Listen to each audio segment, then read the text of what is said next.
సత్తుపల్లిలో రీలే నిరాహార దీక్షకు సిద్ధమవుతున్న మద్దిశెట్టి సామ్యులతో సీకే న్యూస్ ప్రతినిధి ముఖాముఖి. 76/1 survey number, 76 survey number, 76/2 survey నెంబర్లో 12 ఎకరాల భూమి కబ్జా జరిగిందని చెప్పి రీసెంట్గా సూర్య పేపర్లో ఒక కథనం రావడం జరిగింది. దాన్ని రికార్డు పరంగా మాకు కావాలని చెప్పి తహసీల్దార్ గారిని కూడా అడగటం జరిగింది. డిప్యూటీ తహసీల్దార్ గారు విఆర్ఓ గారిని పిలిపించి అడిగితే రికార్డు చూసి చెబుతామని చెప్పి వాళ్ళు సమాధానం చెప్పడం జరిగింది. ఇది కాక రేగలపాడు పక్కన యాతలకుంటలోని 54 సర్వే నెంబరు, 78 సర్వే నెంబర్లో రిజర్వ్ ఫారెస్టు మహజూరా భూమిని 155 ఎకరాల భూమిని నాన్ ట్రైబల్స్కి 170 యాక్ట్కు విరుద్ధంగా అగ్రవర్ణాలకు సంబంధించినటువంటి ధనికులకి ఆ భూమి పట్టాదారు పాస్ పుస్తకాలు 2013లో చేసినట్టుగా సూర్య పేపర్లో చూసి మేము దాని మీద వాయిస్ ఇవ్వటం జరిగింది. ఇది జరిగిన మాట వాస్తవా కాదా అని అంటే దానికి మాకు సమాధానం ఏం చెప్పలేదు. వాస్తవంగా వాళ్ళ దగ్గర ఎవిడెన్స్ ఉన్నాయి, పానీలు ఉన్నాయి, 2013లో పట్టాలు అక్రమంగా పొందినట్టు. నా బాధ ఏంటంటే రిజర్వ్ ఫారెస్ట్ భూమికి మీరు పట్టాలు ఎట్లా ఇచ్చారు? అసలు పేదోడు చేసుకునే ఎకరానికి 2 ఎకరాలకే మీరు ఊకోవట్లేదు. లెగితే ఆ భూమి మీదే ఉంటారు వీళ్ళు. ఎందుకంటే నీతి నిజాయితీగా పనిచేసేవాళ్ళు కాబట్టి మీరు వెళ్ళి ఆ భూమి మీద ఉంటారు. 155 ఎకరాల భూమి 2013లో 170 చట్టం వచ్చింది 1970లో, అటవీ హక్కుల చట్టం వచ్చింది 2005లో. మరి 2013లో ఏ చట్టం ఉందో నాకు తెలియదు. ఏ చట్ట ప్రకారం మీరు ఆ భూములు చేశారో పట్టాదారు పాస్ పుస్తకాలు తెలియదు మాకు. ఈ విషయాన్ని ఖమ్మం జిల్లా కలెక్టర్ గారికి, chief conservator of forest Hyderabad గారికి ట్విట్టర్ ద్వారాగా పంపించడం జరిగింది. నేను వాట్సాప్లో మెసేజ్ కూడా పెట్టినా, జిల్లా కలెక్టర్ గారికి పెట్టినా, ఎంఆర్ఓ గారు కూడా ఈ విషయం మీద నేను వివరణ అడిగిన. ఎంఆర్ఓ గారు దాని మీద రికార్డు చూసి చెప్తామని చెప్పి చెప్పడం జరిగింది. ముఖ్యంగా ఈ పోడు సాగు 25 ఎకరాల భూమి మేము వదిలేస్తాం, మళ్ళీ వారం రోజులలో మీకు న్యాయం చేస్తామని చెప్పి డైరెక్ట్గా చెప్పి మీరు మాట తప్పారనే ఉద్దేశంతో మేము ఇచ్చిన మాటకి కట్టుబడి ఆ 25 ఎకరాలు అప్పచెప్పాలని పేదోళ్ళకి, 25 ఎకరాలతో పాటు చేసుకుంటున్నటువంటి 55 ఎకరాలు కూడా పట్టాలు ఇష్యూ చేయాలని చెప్పి దాని మీద మేము నిరాహార దీక్ష కూర్చుంటాం.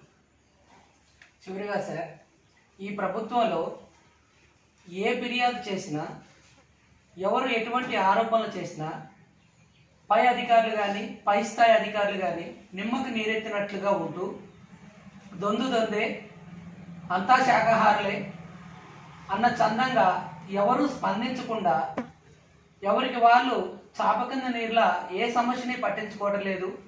వీళ్ళకి ఇందాక మీరు అన్నట్టు లాక్డౌన్ కూడా కలిసి వస్తుంది అని విమర్శలు ఉన్నాయి. ఇప్పుడు మీరు చేసే ఈ రిలే నిరాహార దీక్షలకి స్పందించి వాళ్ళు మీ రైతులకి న్యాయం చేస్తారని మీరు అనుకుంటున్నారా? లాక్డౌన్ గురించి మీరు మాట్లాడారు కాబట్టి ఒక 2 విషయాలు నేను చెప్తాను మీకు.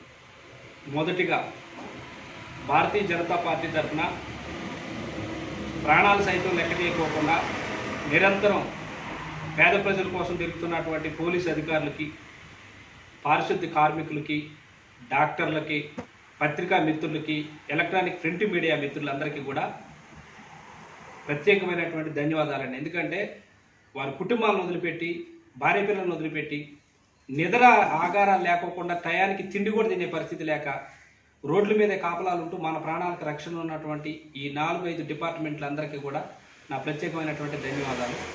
ఇంకొక విషయం, అధికారులు స్పందించట్లేదని అంటే ఇప్పుడు నేనున్నానండి, నేను ఒక ఆఫీస్కి నేను ఒక అధికారిని. లబ్ధి కోసం చేస్తున్నారు లేదా లబ్ధి కోసం చేస్తున్నారు అనుకుంటే మీ డ్యూటీ ప్రకారం మీరు చేసుకోవచ్చు. కానీ ఈ సీకే న్యూస్ ద్వారాగా స్థానికంగా ఉన్నటువంటి ప్రజలకు ఒక విన్నపం నాది. మేము పేద రైతులకి వాళ్ళ నోట్లోకి అన్నం పోవాలని, వాళ్ళ భార్య పిల్లల్ని సుఖంగా చూసుకోవాలని, ఆ ఉన్న ఎకరం కూడా ఏదో వరి పొలము, పత్తి చేను, కంది వేసుకొని వాళ్ళ కుటుంబం పోషించుకుంటారనే ఉద్దేశంతో భారతీయ జనతా పార్టీ ఆధ్వర్యంలో రేపు 13వ తారీఖు 7వ నెల 2020 నాడు సత్తుపల్లి పోస్ట్ ఆఫీస్ ముందున్నటువంటి అంబేద్కర్ బొమ్మ సెంటర్లో రీలే నిరాహార దీక్ష కూర్చుంటున్నాం.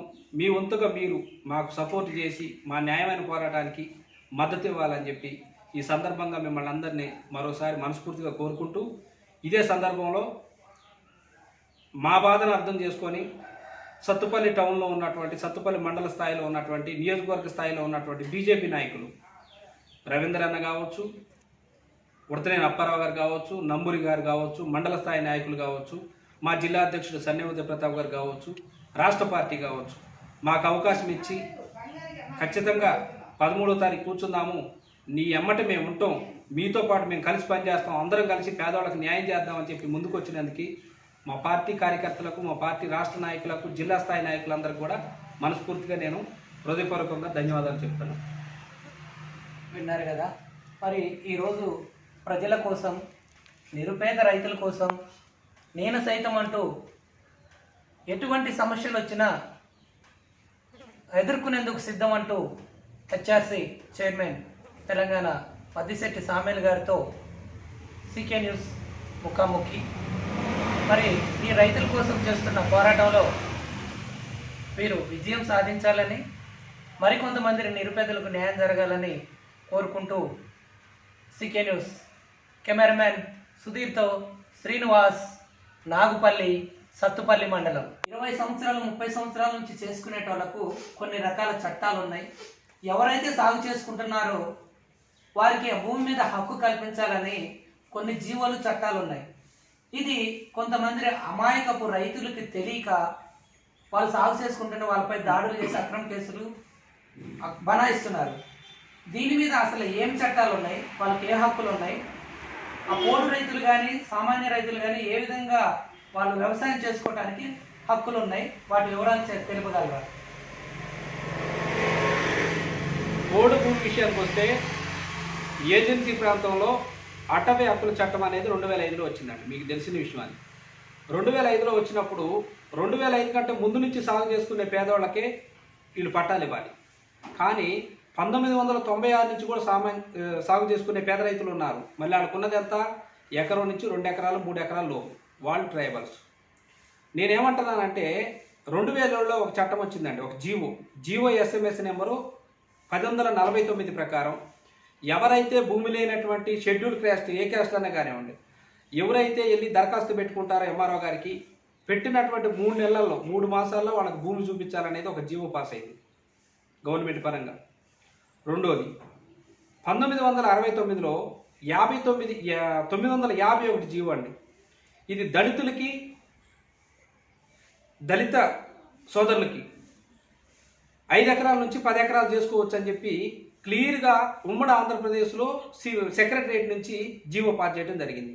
ఈ జీవోలు మొత్తం కూడా అండి 1149 ఒకటి, 951 ఒకటి, 41, 129, 634 ఈ జీవోలన్నీ కూడా 1969 నుంచి 1974, 79 వరకు ఒకదానెమ్మటి ఒకటి గవర్నమెంట్ పాస్ చేయడం జరిగింది. కానీ ఈ జీవోలను ఇంప్లిమెంట్ చేసే విషయంలో మాత్రం అధికారులు విఫలమయ్యారని అంటాను నేను. ఎందుకంటే ఇవాళ హైకోర్టు ఆర్డర్లు కూడా చెల్లదంటున్నారు. హైకోర్టు క్లియర్గా వీళ్ళు ఇన్ని సంవత్సరాలు ఉంటున్నారు కాబట్టి వాళ్ళకి పట్టా హక్కులు కల్పించండి, వాళ్ళని డిస్టర్బ్ చేయొద్దనంటే ఆ కాపీ తీసి పక్కన పడేసి ఇది హైకోర్టు ఆర్డర్ చెల్లదు, మీరు ఎవరు తెచ్చుకోమంటే తెచ్చుకున్నారు అని అంటున్నారు. అసలు హైకోర్టు ఆర్డర్ వద్దండి, అసలు ఏ కోర్టు ఆర్డరే వద్దు. గవర్నమెంట్ అంటే సంవత్సరంన్నర అయినా కానీ ఇప్పుడు వరకు దాని మీద సర్వే చేస్తామంటున్నారు, స్థలం చూపిస్తామంటున్నారు తప్ప ఇప్పటి వరకు ఆ ఫైల్ కథలేదు. మా రేపు నిరాహార దీక్ష ఏంటంటే మీరు ఇస్తానన్న భూమి మీరు మాట తప్పారు. ప్రజలు భారతీయ జనతా పార్టీ మీద నమ్మకంతో ఉన్నారు. మేము చేయలేదనుకోండి, మేము చేతగాని వాళ్ళ కింద అయింది. ఇవాళ జాతీయ పార్టీ అయి ఉండి సెంట్రల్లో అధికారం ఉండి, ఇవాళ రాష్ట్రంలో లేకపోవచ్చు అధికారం, సెంట్రల్లో ఉండి కూడా మేము సంవత్సరం పాటు ఎటువంటి ఆందోళన చేయకోకుండా, ఎటువంటి గొడవలు చేయకోకుండా సత్తుపల్లి లోకల్ నాయకులు, బీజేపీ రాష్ట్ర కార్యవర్గ సభ్యులు కోసంపూడి రవీంద్ర గారు, బీజేపీ రాష్ట్ర కార్యవర్గ సభ్యులు నంబూరి రామలింగేశ్వరరావు గారు, బీజేపీ రాష్ట్ర సీనియర్ నాయకులు ఉడతనేని అప్పారావు గారు, స్థానికంగా ఉన్నటువంటి కమిటీ మొత్తం కూడా పేదల పక్షాన తిరిగి తహసీల్దార్ కార్యాలయానికి ఒక 50 సార్లు దరఖాస్తు ఇచ్చేటండి మేము. కానీ మా బాధ ఏంటంటే రేపు నిరాహార దీక్ష ముఖ్య కారణం గుడిపాడులోని గిరిజనులు సాగు చేసుకుంటున్న పేద రైతులు 80 ఎకరాల భూమి ఖచ్చితంగా వాళ్ళకి ఇవ్వాలి అనే దాని మీద 2 రోజులు రీలే నిరాహార దీక్ష కూర్చుందామని చెప్పి మండల కమిటీ, బీజేపీ మండల కమిటీ తీర్మానించి ఈ విషయాన్ని జిల్లా అధ్యక్షులు సన్నే ఉదయ ప్రతాప్ గారికి, రాష్ట్ర నాయకత్వానికి, జాతీయ నాయకులు పొంగులేటి సుధాకర్ రెడ్డి గారికి ఫోన్ ద్వారా తెలియజేయడం జరిగింది. అదేవిధంగా మీరు కొన్ని పత్రికల్లో ఆరోపించినట్లుగా రెవెన్యూ అధికారులు, అటవీ శాఖ అధికారులు ప్రభుత్వ భూములు బడా భూస్వాములకి అదేవిధంగా వాళ్ళకి అనుకూలంగా ఉన్న వాళ్ళకి కొంతమందికి కట్టబెట్టారని చెప్పేసి కొన్ని స్టేట్మెంట్లలో విన్నాం. ఇది ఎంతవరకు వాస్తవం? ఇది ఎక్కడ జరిగింది? ఏ మండలంలో జరిగింది? ఏ రెవెన్యూ పరిధిలో ఈ భూములు ఉన్నాయి? సత్తుపల్లికి సంబంధించి తెలంగాణ రాష్ట్రం హెచ్ఆర్సిఐ చైర్మన్ మద్దిశెట్టి సామేల్ గారితో సీకే న్యూస్ ముఖాముఖి రేపు 13వ తారీఖు సోమవారం రైతుల సమస్యలపై, ప్రజల సమస్యలపై సత్తుపల్లి సెంటర్లో, సత్తుపల్లి కార్యాలయం దగ్గర, రెవెన్యూ కార్యాలయం దగ్గర రిలే నిరాహార దీక్షలు చేస్తున్నట్టుగా పేపర్ల ద్వారా తెలుసుకోవడం జరిగింది.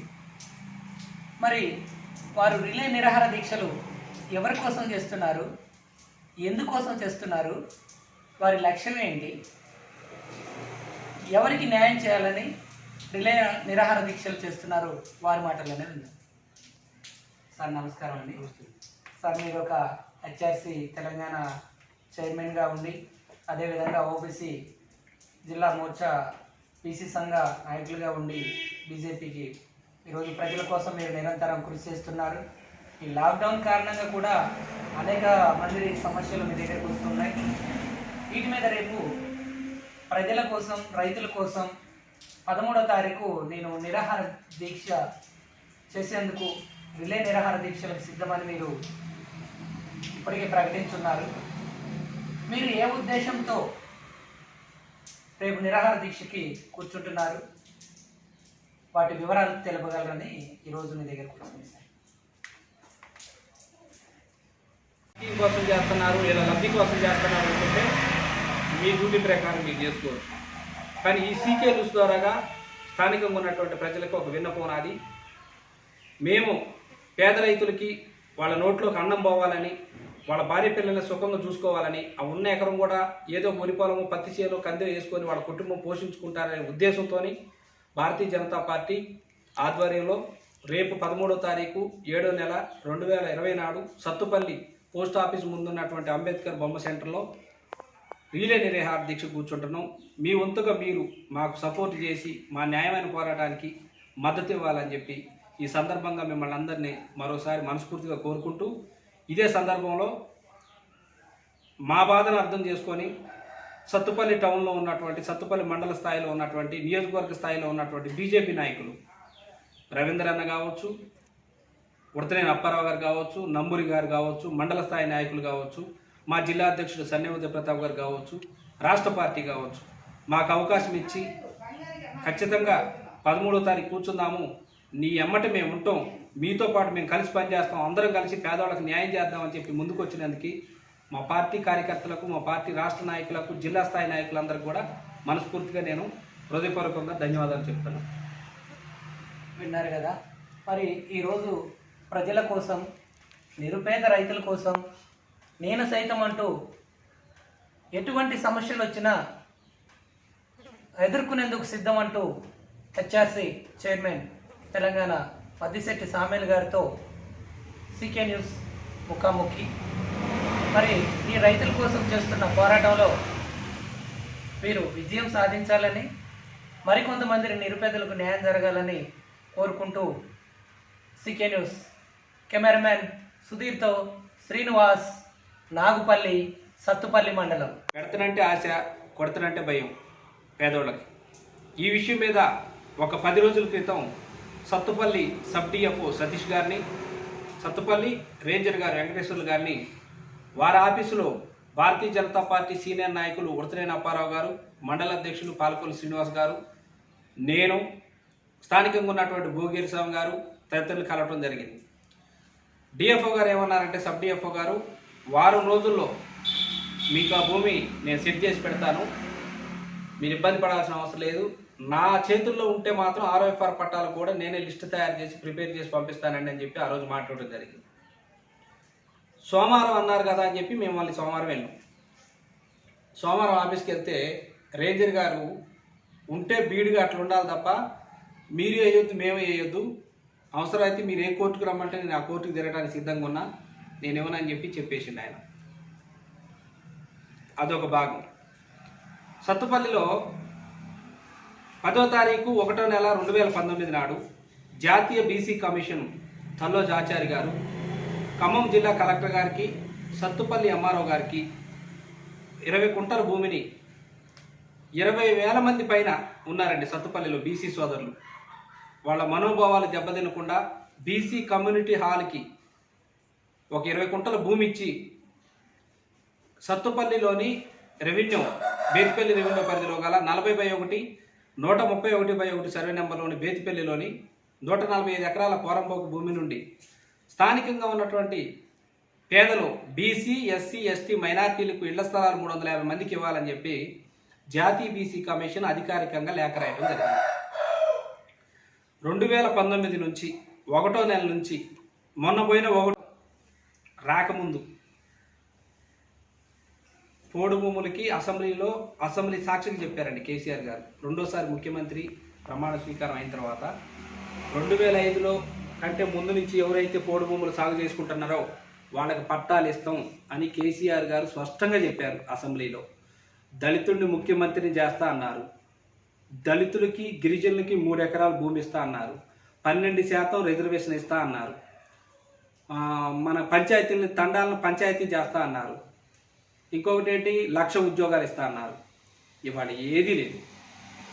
ఎక్కడ వేసిన గొంగడు అక్కడ లాగుంది. ప్రజలు కూడా ఇసుకుపోయారు. ఇవాళ ఏంటంటే బీజేపీ మీద ఏమంటున్నారంటే, ఒక ఆయన ఏమన్నాడంటే, ఒక పెద్ద ఆయన బీజేపీ ఎక్కడుందా బాబు, తెలంగాణలో బీజేపీ ఎక్కడుందని అండు. ఎలక్షన్ ముందు, పార్లమెంట్ ఎలక్షన్ ముందు ఎక్కడుందనేది చూపించారు జనం 4 ఎంపీ సీట్లు ఇచ్చి. ఇవాళ బయటికి రావాలంటే అధికార పార్టీ వాళ్ళు ఏమన్నా అంటారేమో, అధికార పార్టీ వాళ్ళు ఏమన్నా ఇబ్బంది పెడతారేమో దడుస్తున్నారు తప్ప భారతీయ జనతా పార్టీ నరేంద్ర మోడీ గారి పాలన అంటే వాళ్ళ ప్రతి ఒక్కళ్ళ గుండెల్లో నిలిచిపోయి ఉంది. నేను చెప్తున్నా ఖచ్చితంగా, నేను భారతీయ జనతా పార్టీ మీద ఉన్నటువంటి నమ్మకంతో, మోడీ గారి మీద ఉన్నటువంటి విశ్వాసంతో చెప్తున్నా, ఖచ్చితంగా 2023, 2024లో తెలంగాణ రాష్ట్రంలో బీజేపీ అధికారంలోకి రావడం ఖాయం. మీరు మాట తప్పారేమో, కానీ నాకున్న అంచనా ప్రకారం, నాకున్న అభిప్రాయం ప్రకారం ఖచ్చితంగా తెలంగాణ రాష్ట్రంలో మోడీ ప్రభుత్వం వస్తుంది. ఇంకొకటి మళ్ళీ చెప్తున్నా, నేను రెవెన్యూ అధికారులు కానీ, ఫారెస్ట్ అధికారులు కానీ, పోలీస్ అధికారులు కానీ, మేము 13వ తారీఖు 7వ నెల 2020 నాడు అనగా రేపు సోమవారం చేసేటటువంటి దీక్ష, నిరాహార దీక్ష మంచిది అనుకుంటే మమ్మల్ని డిస్టర్బ్ చేయరు. అరెస్టులు, కేసులు నాకేం కొత్త కాదండి. ఎందుకంటే నేను 18 సంవత్సరాలు ఈ కేసులన్నీ అనుభవిస్తున్నా. ఇప్పుడు భారతీయ జనతా పార్టీ పిలుపు మేరకు, భారతీయ జనతా పార్టీ మండల శాఖ పిలుపు మేరకు రాష్ట్ర పార్టీ, జిల్లా పార్టీ, మండల స్థాయిలో మొత్తం కలిసి కూర్చొని ఒక నిర్ణయం తీసుకొని ఈ నిరాహార దీక్ష పెడతాను. ఒకవేళ అరెస్ట్ చేస్తే, నేను మీడియా పరంగా చెప్తున్నా, ఒకవేళ మేము చేసే తప్పు, ఏది తప్పు, ఎవరైతే 25 సంవత్సరాల నుంచి ఆ భూమి సాగు చేసుకుంటున్నారో ఆ పేద ప్రజలకి ఆ భూమి అప్పచెప్పండి అని మేము శాంతియుతంగా కూర్చునే రీలే నిరాహార దీక్ష తప్పని పోలీస్ అధికారులు కనిపిస్తే, ఒకవేళ వాళ్ళు అరెస్ట్ చేస్తారంటే చేయనివ్వండి. ఎందుకంటే వాళ్ళకి ఒత్తిడి ఉంటుంది, వాళ్ళకు ఉండే ఒత్తిడి వాళ్ళకు ఉంటుంది. వాళ్ళు అరెస్ట్ చేస్తారు, తీసుకెళ్తారు, ప్రజలు కూర్చొని ఉంటారు అక్కడ. రేపు ఆ అరెస్ట్ చేస్తే ఇంకొకటి వచ్చి కూర్చుంటారు. అయితే ఇక్కడ ఏంటంటే మా దరిద్రం ఏంటంటే, మాకనే కాదు తెలంగాణ రాష్ట్ర వ్యాప్తంగా ఉన్నటువంటి దరిద్రం, భారతదేశంలో ఉన్నటువంటి దరిద్రం ఏంటంటే, కరోనా వల్ల ఇక్కడ జరుగుతున్నటువంటి అన్యాయాలు హైదరాబాద్కి వెళ్ళి చెప్పుకునే పరిస్థితి లేకుండా అయిపోయింది. ఇక్కడ జరుగుతున్నటువంటి అన్యాయాలు కేంద్ర ప్రభుత్వం ఢిల్లీ పోయి చెప్పుకునే పరిస్థితి లేకుండా అయింది. కరోనా లేకపోతే ఈ పాటికి చాలా సమస్యలు పరిష్కారం అయిపోయాయి. ఇవాళ పరిస్థితి చూడండి మీరు. ఇవాళ చాలా ప్రాంతాల్లో మీకు కూడా తెలుసు, ఉదాహరణకి ఏనుకూరు లాంటి ప్రాంతాలు కావచ్చు, మైబాద్ డిస్టిక్ గంగారం లాంటి ప్రాంతాలు కావచ్చు, అశ్వాపురం లాంటి ప్రాంతాలు కావచ్చు, మొండికుంట లాంటి ప్రాంతాలు కావచ్చు, నెల్లిపాక లాంటి ప్రాంతాలు కావచ్చు, అన్ని హక్కులుండి, పట్టాలుండి, హైకోర్టు ఆదేశాలు ఉన్నా, ఒక్క విషయం చెప్తాను మీకు. ఈ విషయం ఖచ్చితంగా చెప్పాలి మీకు. ఎందుకంటే ఒక 6 నెలల క్రితం డాక్టర్ లక్ష్మణ్ గారు రాష్ట్ర అధ్యక్షులుగా ఉన్నప్పుడు భారతీయ జనతా పార్టీలో నా ద్వారాగా ఒక 800 మంది జాయిన్ చేయడం జరిగింది. మైబాద్ డిస్టిక్ గంగారం మండలం నుంచి ఒక 7గురు అక్కడ బాధ్యత తీసుకొని అక్కడ మోటివేషన్ చేసి అక్కడ జనాన్ని మొత్తం బీజేపీ పార్టీలోకి తీసుకొచ్చారు. అంటే నేనేం చేయగలుగుతా? చేయలేను కదా. సత్తుపల్లిలో జ్యోతి నిలయం పక్కన బీసీ భవనానికి స్థలం అడిగాం. చేద్దాము ఇస్తామన్నారు, ఇచ్చేశారనుకున్నా నేను, అయిపోయింది. కానీ మేము ఎప్పుడైతే స్థలం అడిగినామని తెలుసుకున్నారో అధికార పార్టీ నాయకులు ఎంబటే దాని మీద నర్సరీ వేసేసి హరితహారం పేరుతో మొక్కలు నాటేశారు. ఏం చేస్తారండి? ఏం చేయగలుగుతాం మేము? ఏదనంటే కలెక్టర్ గారు పర్మిషన్ ఇచ్చారు, మేము వేసుకున్నాం అంటున్నారు. కానీ ఒక్క విషయం మాత్రం ఈ సందర్భంగా చెప్తున్నా నేను, ఈరోజు పేదలకు జరుగుతున్నటువంటి, అది పేద రైతులు కావచ్చు, పేదలు కావచ్చు, ఎస్సీ ఎస్టీ బీసీ మైనారిటీ వర్గాలకు సంబంధించినటువంటి వాళ్ళు ఎవరైనా కావచ్చు, ఇవాళ అనుభవిస్తున్నటువంటి బాధలు, ఈ బాధలన్నీ కూడా ప్రజల్లో ఉన్నాయి. ఖచ్చితంగా 2023-24లో తెలంగాణ రాష్ట్రంలో భారతీయ జనతా పార్టీ జెండా ఎగరేయటం ఖాయం. ఎందుకంటే మీరే చేసుకుంటున్నారు, అది మీరు ఇచ్చిన హామీలు మర్చిపోయారు. మీకు తెలుసు, మీడియాకు తెలుసు, ఇవాళ కరోనాకు సంబంధించి మన ఆరోగ్యశ్రీని లింకప్ చేయమని అంటే దానికి స్పందన లేదు. ఇవాళ ఎంతోమంది ఉన్నోళ్ళు యశోద హాస్పిటల్కో ఇంకొక హాస్పిటల్కి వెళ్తున్నారండి. లేనోళ్ళు తీసుకెళ్ళి గాంధీ హాస్పిటల్లో పడేస్తున్నారు. ఇవాళ మనం పరిస్థితి చూస్తున్నాం. గాంధీ హాస్పిటల్లో పరిస్థితి ఏంటి? కరోనా వచ్చినోడు అదృష్టవంతులు ఎవడని ఉంటే బతికింటికి వస్తారు. నాకు తెలిసి ఒకళ్ళు ఇద్దరు వచ్చినట్టు ఉన్నారు, మిగతా వాళ్ళు ఎవరు రాలేదు. కానీ వాళ్ళ డబ్బులు ఉన్న వాళ్ళ పరిస్థితి ఏంటంటే ప్రైవేట్ హాస్పిటల్. మరి డబ్బులు లేని వాళ్ళ పరిస్థితి? చేయాలి అనుకున్నప్పుడు వాళ్ళకి న్యాయం చేయండి, చెయ్యం అనుకున్నప్పుడు ఈ ఇంప్లిమెంటు మేము చేయడానికి మాకు అర్హత లేదు, ఈ జీవోలు పనికిరావని చెప్పి అట్లనే మీరు స్టేట్మెంట్ ఇవ్వండి. ఇప్పుడు నేను చెప్పింది ఏమన్నా తప్ప అయితే మీరు చూసుకోండి. 951 జీవో 1969లో వచ్చింది. అది 129 జీవో 1974లో వచ్చింది.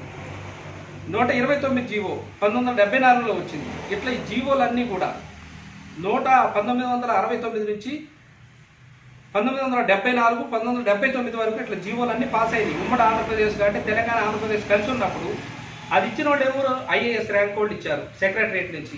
వాళ్ళు ఇచ్చిన జీవోల్ని మేమేమంటున్నాం అంటే భారతీయ జనతా పార్టీ తరఫున ఇంప్లిమెంట్ చేయండి. ఇంప్లిమెంట్ చేసి ఇంకొక విషయం,